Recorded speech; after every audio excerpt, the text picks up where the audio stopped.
ಏ ಬ್ರೋ, ಜೋತ್ ಬಿದ್ದಿರೋ ನಿನ್ನ ಡೊಳ್ಳೊಟ್ಟೆ ಕರಗಿಸ್ಬೇಕಾ ನಾನು? ಜೀರ್ಗೆ ನನ್ನನ್ನ ಈಗ್ಲೇ ಕುದಿಯೋ ನೀರ್ಗೆ ಹಾಕು, ಯಾಕಂದ್ರೆ ನಾನು ನಿನ್ನ ಮೈಯಲ್ಲಿರೋ ಸೋಮಾರಿ ಬೊಜ್ಜಿನ ಸುಟ್ಟಾಕಕ್ ನಾನು ಬಂದಿದ್ದೀನಿ. ನಾನು ಕೊತ್ತಂಬರಿ ಬೀಜ, ನನ್ನನ್ನು ಕುದಿಯುವ ನೀರಿನೊಳಗೆ ಹಾಕು. ನಾನು ನಿನ್ನ ದೇಹದಲ್ಲಿರೋ ಕಲ್ಮಶ ಮತ್ತು ವಿಷಕಾರಿ ಅಂಶಗಳನ್ನೆಲ್ಲ ಆಚೆ ಎಸಿತೀನಿ. ಜೀರಾ, ಜಿಂಜರು, ಲೆಮನ್ ಇದನ್ನೆಲ್ಲ ಹಾಕಿ ಒಂದು ಡ್ರಿಂಕ್ ಕುಡಿದ್ರೆ ಫ್ಯಾಟ್ ಲಾಸ್ ಅಂತೂ ಫುಲ್ ಫಾಸ್ಟ್ ಆಗಿ ಆಗ್ಬಿಡುತ್ತೆ. ಇದರಿಂದ ಏನ್ ಸೈನ್ಸ್ ಐತಿ, ಯಾಕೆ ಕನ್ಸ್ಯೂಮ್ ಮಾಡಬೇಕು ಅಂತ ಹೇಳ್ತೀನಿ. ಇದೇ ರೀತಿ ಯೂಸ್ಫುಲ್ ವಿಡಿಯೋಸ್ಗೋಸ್ಕರ ಫಾಲೋ ಮಾಡ್ಕೊಳ್ಳಿ. ಜೀರಾ ವಾಟರ್ ತಗೊಂಡ್ರೆ ನಾವೇನ್ ಫ್ಯಾಟ್ ಲಾಸ್ ಆಗಲ್ಲ, ಇದು ನಮಗೆ ಡೈಜೆಷನ್ ಮತ್ತೆ ಮೆಟಬಾಲಿಸಮ್ ಇಂಪ್ರೂವ್ ಮಾಡುತ್ತೆ. ಸೊ ಫ್ಯಾಟ್ ಲಾಸ್ ಪ್ರೋಸೆಸ್ ನ ಸ್ವಲ್ಪ ಸ್ಪೀಡ್ ಮಾಡುತ್ತೆ. ಜಿಂಜರ್ ಮತ್ತೆ ಹನಿ ಹಾಕೊಂಡು ಕುಡಿದ್ರೆ ಫ್ಯಾಟ್ ಲಾಸ್ ಆಗುತ್ತೆ ಅಂತಾರೆ, ಅದು ದೊಡ್ಡ ಸುಳ್ಳು. ಆಕ್ಚುಲಿ ಇದನ್ನ ನಮಗೆ ಇನ್ಫ್ಲಾಮೇಷನ್ ರೆಡ್ಯೂಸ್ ಮಾಡೋದಕ್ಕೆ ಹೆಲ್ಪ್ ಮಾಡುತ್ತೆ, ಮತ್ತೆ ಕ್ಯಾಲೋರೀಸ್ ಜಾಸ್ತಿ ಬರ್ನ್ ಆಗುತ್ತೆ.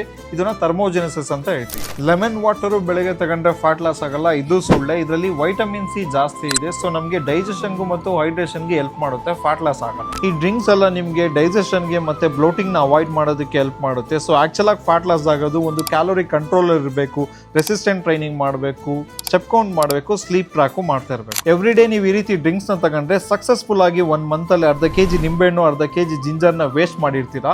ಅದ್ರ ಬದಲು ಒಂದು ಡಯಟ್ ನ ನೀಟಾಗಿ ಫಾಲೋ ಮಾಡಿ. ಡಯಟ್ ಮಾಡ್ತೀನಿ ಅಂತ ಬರೀ ಡ್ರಿಂಕ್ಸ್ ನ ಕುಡ್ಕೊಂಡು ಫ್ಯಾಟ್ ಲಾಸ್ ಆಗ್ತೀನಿ ಅಂತ ಓಡಾಡ್ತೀರಾ, ನಿಮ್ಮ ಫ್ರೆಂಡ್ಗೆ ವಿಡಿಯೋನ ಶೇರ್ ಮಾಡಿ, ಗೊತ್ತಾಗ್ಲಿ ನಿಜ ಏನು ಅಂತ.